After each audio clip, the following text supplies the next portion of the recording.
Son las 3:26 de la tarde. Bueno, ¿sabías que existe una isla de basura en el Océano Pacífico? Es increíble porque esta isla de basura literalmente flota en ese inmenso mar. Triplica además el tamaño de Francia y es el mayor vertedero oceánico del mundo con 1.8 billones de trozos de plástico flotante que matan cada año a miles de animales marinos entre California y Hawái. Es un sombrío recordatorio del impacto humano. Esta acumulación masiva de plásticos y desechos representa una grave amenaza para la vida marina y los ecosistemas. Y precisamente para enterarnos en detalle de lo que esto significa, lo que causa, de qué manera podríamos contribuir a que esto no siga ocurriendo y en todo caso para discutir este urgente problema y otros desafíos ambientales, hoy nos acompaña vía Zoom el doctor Fernando Miralles Wilhelm, presidente y profesor titular del Centro de Ciencias Ambientales del Sistema Universitario de Maryland. Profesor Fernando Miralles, todavía no lo tenemos, estamos esperando hacer contacto con él, pero bueno, vamos esperando que Alejandra nos dé información de cuándo lo vamos a tener y mientras tanto, no sé si quieran hacer una nota curiosa mientras vamos haciendo este contacto con el profesor Miralles. Estoy buscando la nota curiosa, querido Gibran, por eso no arranco todavía. Agenda Éxitos. Sonidos para elegir. Con Albany Lozada y Unay Amenábar. Bueno, la nota curiosa, y esto le va a interesar muy particularmente a los jóvenes, a los que están buscando trabajo. ¿Por qué es tan difícil para los jóvenes encontrar trabajo en este momento? ¿Y qué habilidades necesitan para tener éxito según un experto de LinkedIn?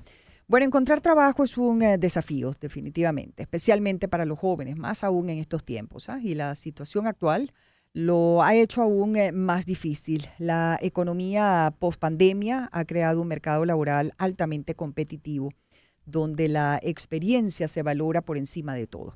Muchos empleadores buscan candidatos que puedan integrarse de inmediato y aportar valor sin necesidad de una formación extensa.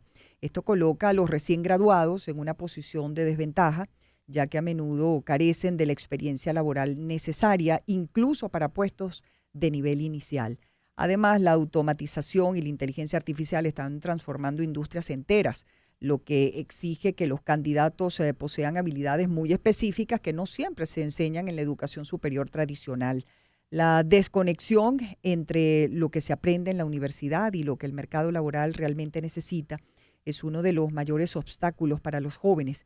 Para prosperar en este entorno laboral, los jóvenes no solo necesitan una educación formal, sino también un conjunto de habilidades que los diferencie. Según un experto de LinkedIn, las habilidades blandas son cruciales. La resiliencia, la adaptabilidad, la mentalidad de crecimiento son fundamentales para navegar los cambios constantes en el mercado del trabajo. La capacidad de aprender continuamente y de recuperarse de los contratiempos es más valiosa que nunca. Además, la creatividad, el pensamiento crítico y la comunicación efectiva son habilidades que las máquinas no pueden replicar fácilmente, lo que las hace muy atractivas para los empleadores. Por lo tanto, los jóvenes deben centrarse en desarrollar estas competencias interpersonales y cognitivas para destacar en un grupo de candidatos numerosos.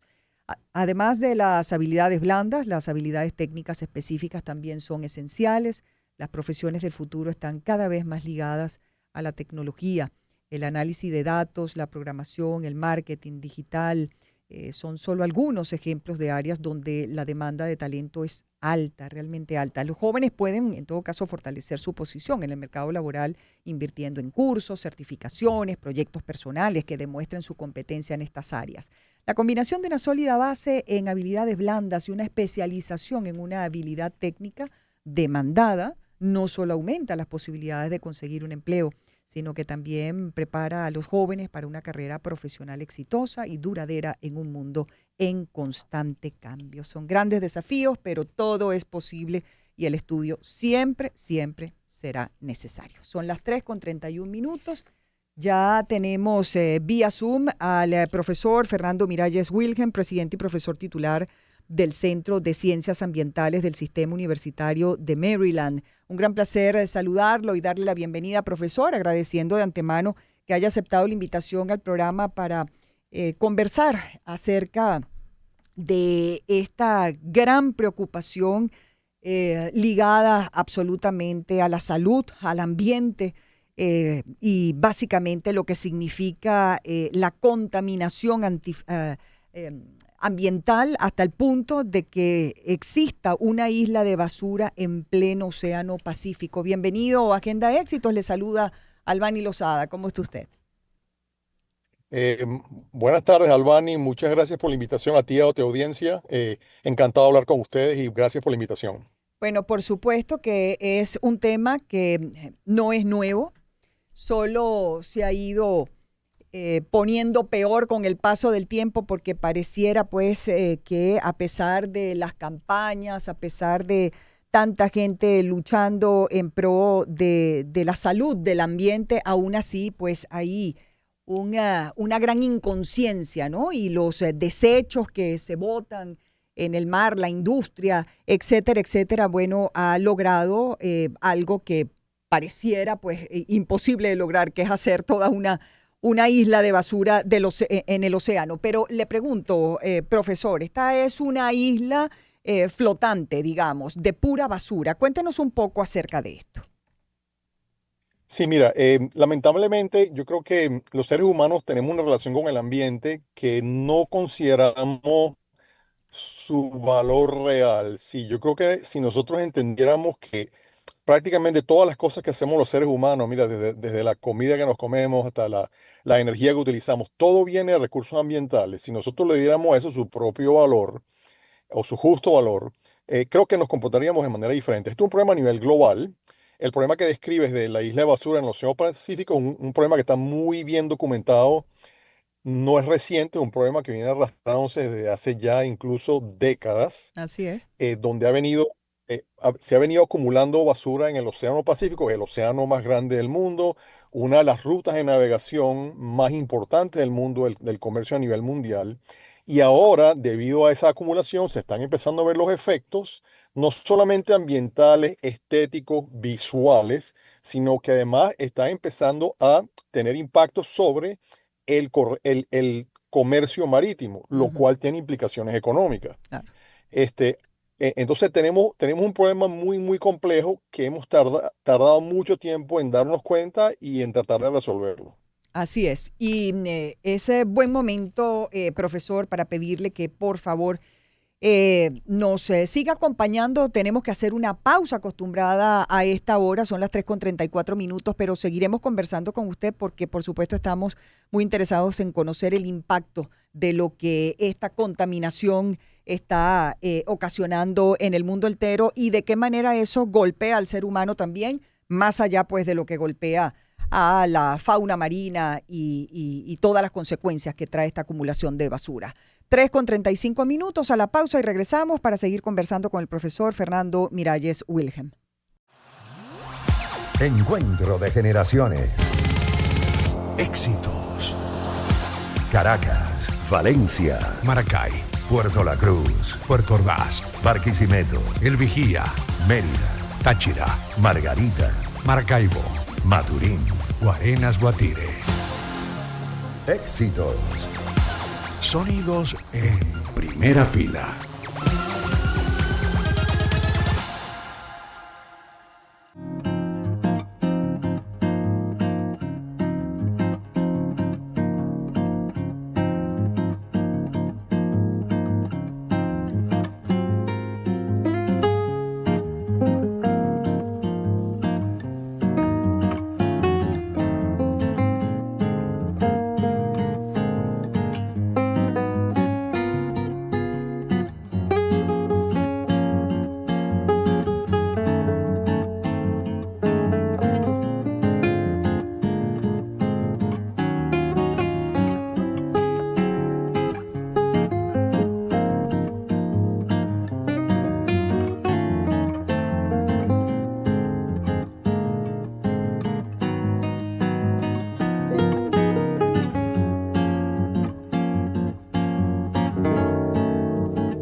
Encuentro de generaciones. Éxitos. Caracas, Valencia, Maracay, Puerto La Cruz, Puerto Ordaz, Barquisimeto, El Vigía, Mérida, Táchira, Margarita, Maracaibo, Maturín. Guarenas, Guatire. Éxitos. Sonidos en primera fila.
De Laboratorios Elmore, que tiene más de 65 años brindando a la población venezolana productos de reconocida y comprobada trayectoria a través de un montón de marcas que ya tú conoces. Tachifirin y Tachiforte, que es acetaminofén, pero también está Tachigrip, unas tabletas recubiertas o su versión granulada para combatir el malestar de la gripe. O Brugesic, de 200 miligramos, ibuprofeno, o la farcaína o Tantum para los malestares en la garganta. Son muchos los productos, son muchos los años y el cariño que le pone la gente de Laboratorios Elmore. Si el malestar no cede con el tratamiento, suspéndelo de inmediato y consulta al médico. Laboratorios Elmore. ¿Cansado de esperar? En Chang'an, tu nuevo vehículo está listo para ti. Olvídate de las largas listas de espera. Visita hoy mismo cualquiera de nuestros 12 concesionarios a nivel nacional y llévate a casa el Chang'an de tus sueños. Disponibilidad inmediata para que disfrutes la vida desde ya. Chang'an Venezuela. Hechos para ti. Maravillas del conocimiento.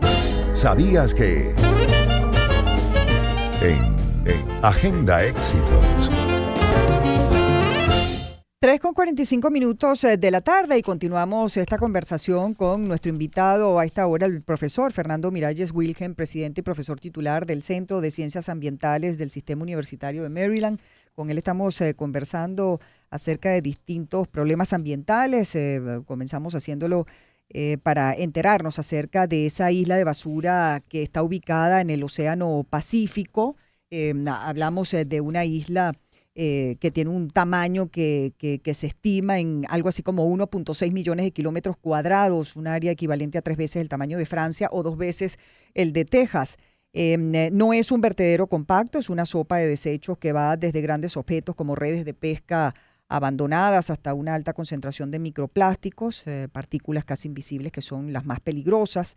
Pero, ¿cuál es el origen, en todo caso, de esas toneladas de basura, profesor?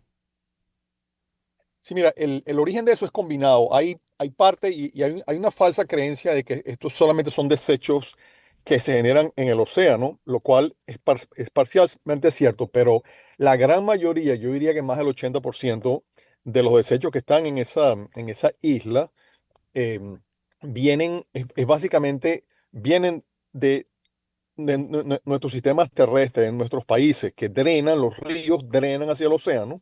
Una vez que están en el océano, las corrientes, con los remolinos y las corrientes oceánicas, los van concentrando. Y entonces lo que se ha originado es esa isla que mal llamada Ujú. isla, es como una especie de, como tú dijiste, una sopa Sí, de plástico que está flotando. Y para darte perspectiva del tamaño, 1,6 millones de kilómetros cuadrados es casi 2 veces el tamaño de Venezuela. qué barbaridad. No, no, no, terrible, terrible, preocupante. Ahora, profesor, las grandes víctimas, en todo caso, en lo que respecta a esto, es la fauna marina. Y la pregunta es, ¿cuáles son los principales problemas que enfrenta precisamente esta población animal ante esta invasión de su hábitat? Sí, esto resulta ha resultado en la aniquilación de infinidad de especies marinas. Aparte de eso, también es la acumulación de los plásticos en la cadena alimentaria, en la cual terminamos nosotros los seres humanos, o sea que nos afecta nuestra salud, porque nosotros terminamos ingiriendo muchos de esos alimentos que tienen esa gran concentración Claro. en microplásticos y que los microplásticos no se miden en los requerimientos sanitarios de la mayor parte de los países del mundo. El microplástico no se mide en las especies marinas. Entonces, nos estamos comiendo eso sin saberlo y sin nadie midiéndolo. Ujú. Imagínese lo que eso es entonces para la salud de nosotros, pues los seres humanos. Ahora, esto tiene a Claro. estas alturas, profesor, esto tiene solución, porque estamos hablando de muchísimos años cometiendo el mismo error, ¿no? Y es algo que pareciera que no va a acabar nunca, ¿no? Em, ¿Hay soluciones, hay proyectos que se hayan activado, que estén haciendo algo, logrando algún avance para evitar, sobre todo, que esto siga extendiéndose?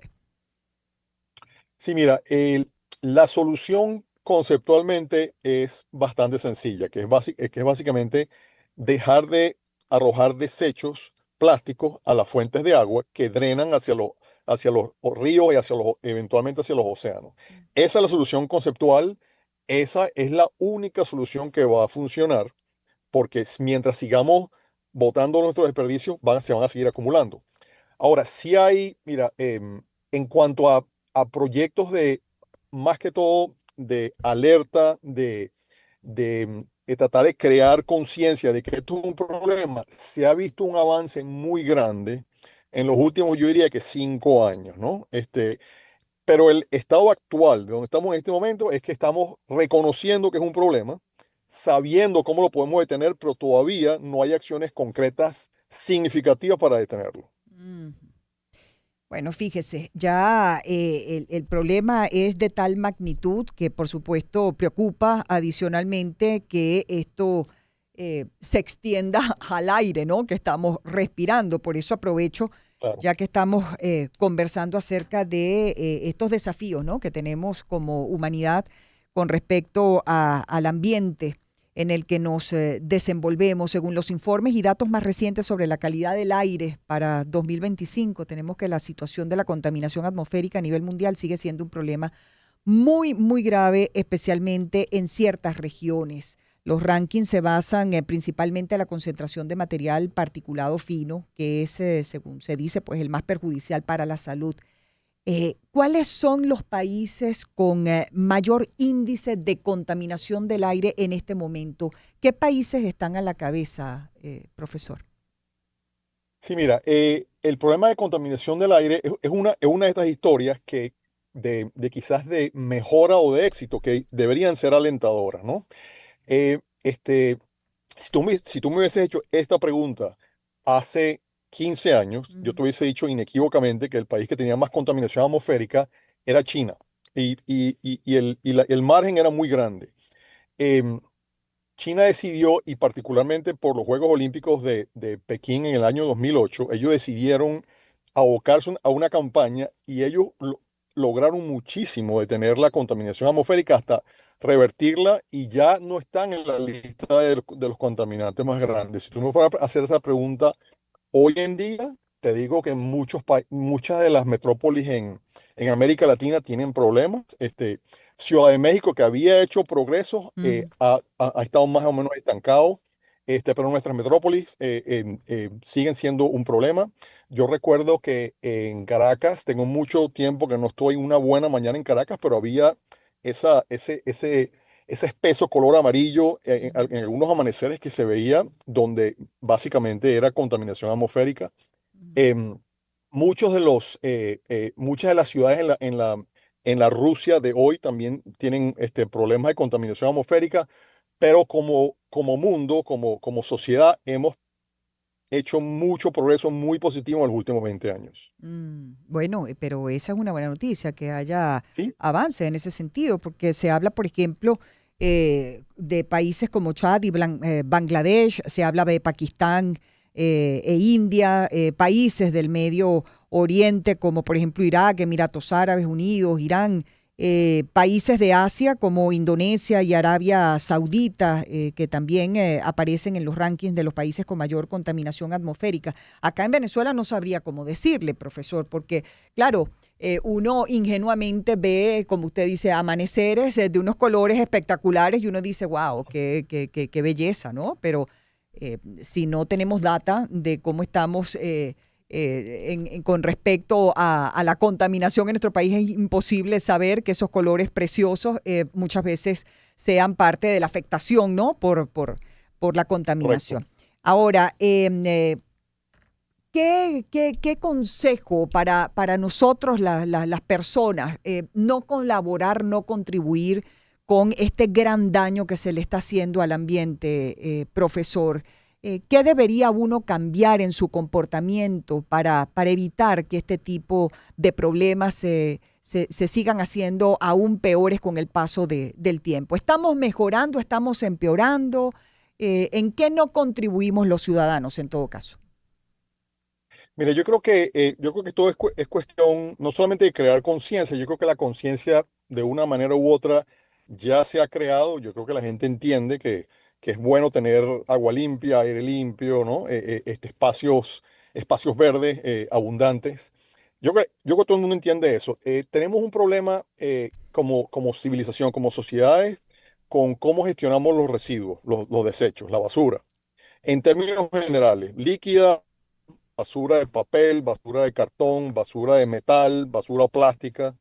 Eh, la solución a esto es crear mayores incentivos y mayores mecanismos para este, reutilizar los materiales que usamos de manera Mm, diaria. El patrón general que tenemos todos los seres humanos es que extraemos, por ejemplo, extraemos agua de un río para consumo, la utilizamos en nuestras casas y después la botamos a agua negra, la botamos al océano. Y no solamente botamos el agua negra, sino que esa agua también lleva desperdicio, lleva papel, lleva plástico y eso termina en el océano. Entonces ahora tenemos este problema en el océano. Mira, hace mucho tiempo cuando yo era muchacho y estaba haciendo posgrado, te estoy hablando hace 30, 40 años casi, un profesor me dijo a mí una frase muy célebre que a mí se me quedó en la cabeza, que es que no hay dónde botar las cosas, eso no existe, ujú, ese concepto no existe. mm, Entonces nosotros pensamos que nosotros hacemos algo y lo podemos botar, ¿no? Ese concepto del pote de basura, tenemos que transformar el pote de basura en un pote o varios potes de reciclaje, de reutilización. También esto disminuye la presión de seguir produciendo más plástico y más plástico y más papel y más papel, sino que si reutilizamos los materiales, podemos llegar a un punto, y se han hecho estudios que permiten visualizar un futuro en el que tenemos estas economías circulares, ¿no? Lo que llaman la vida circular o la economía circular, que es básicamente, utilizas algo, lo reutilizas, lo reutilizas y lo reutilizas, ujú. y que es un ciclo eterno. Y es más, y también es mucho más barato, mucho más económico. Así es, así es. ¿Cuáles serían los países que están más avanzados en este sentido, profesor? Porque así como hablamos de los que más contaminan, pues también entendemos que hay países que se han concientizado de manera importante y bueno, tienen alternativas precisamente para que la basura no se los trague vivos. Sí, bueno, vamos a empezar por decirte los países que no. Entonces te puedo decir que prácticamente en el continente americano, quizás Canadá Ujú, es un buen ejemplo. Canadá yo creo más que todo porque no está muy poblado con respecto a su extensión, entonces tiene algunos beneficios. Algunos países de Europa del Norte han avanzado mucho, Noruega, Suecia, Dinamarca, los países nórdicos están bastante avanzados en temas de economía circular. Yo cito mucho el caso de la isla de Singapur, que es una isla de 700 kilómetros cuadrados. Es una pequeña isla, más pequeña que Margarita. eh, y tienen un sistema de cero, lo que llaman ellos cero emisiones. El agua la recirculan casi completamente, la basura la recirculan casi completamente, las fuentes de electricidad las tienen bastante controladas. Entonces, es un país que tiene una huella ambiental muy baja, ¿no? ujú. Igual los países nórdicos. Y después, entonces, yo diría que después de esos países que te acaban de nombrar, el resto de los países europeos ha avanzado mucho. Pero te digo, el resto de Asia, los países grandes, China, India, les falta muchísimo. Los países africanos, países de América Latina, los países los estados tienen mucho, mucho camino que recorrer por todavía. Si seguimos como vamos, profesor, ¿qué se augura para un futuro cercano con respecto a la contaminación y, bueno, la pureza, entre comillas, del aire que respiramos? Mira, esa es una pregunta interesante. Yo creo que nadie te puede dar una respuesta precisa y a mí no me gustan hacer esas proyecciones. Mira, nos quedan 20 años, 30 años, 50 años, porque Ujú, mucho puede cambiar, ¿no? En ese periodo de tiempo. Y como te digo, han habido ejemplos en la historia y recientes por ejemplo, este caso de la contaminación del aire en las ciudades grandes que se mejoró muy rápido. También antes de eso, hace ya cuestión de un siglo o quizás un poquito menos, los ríos urbanos de todo el mundo estaban muy contaminados. Hoy en día hay muchísimos ríos urbanos que se han recuperado. Entonces hay historias de éxito ujú, que si nos hubiésemos detenido en ese momento, tratar de proyectar, hubiésemos dicho, no, mira, nos vamos a morir todos porque aquí claro. no hay nada que hacer. Entonces yo pienso que los problemas van a seguir surgiendo, las soluciones existen y las vamos a seguir implementando. Creo que hay que seguir creando conciencia, hay que seguir educando, hay que seguir haciendo el trabajo de investigación que instituciones como la mía se dedican a eso a nivel global, seguir aprendiendo y seguir aplicando y no detenerse. Sí, tiene toda la razón. Y bueno, tienen un gran desafío los gobiernos del mundo en cuanto a incentivar a través de políticas públicas que también pues nos den una guía a todos los ciudadanos de qué hacer y qué no para contribuir por el bienestar, ¿no? Sobre todo de las nuevas generaciones, las que están por venir. Profesor, un gran placer haber conversado con usted. Le agradecemos mucho los minutos que nos ha dedicado aquí en Agenda Éxitos. Muchas gracias al profesor Fernando Miralles Wilhelm, presidente y profesor titular del Centro de Ciencias Ambientales del Sistema Universitario de Maryland. Son las 3:00.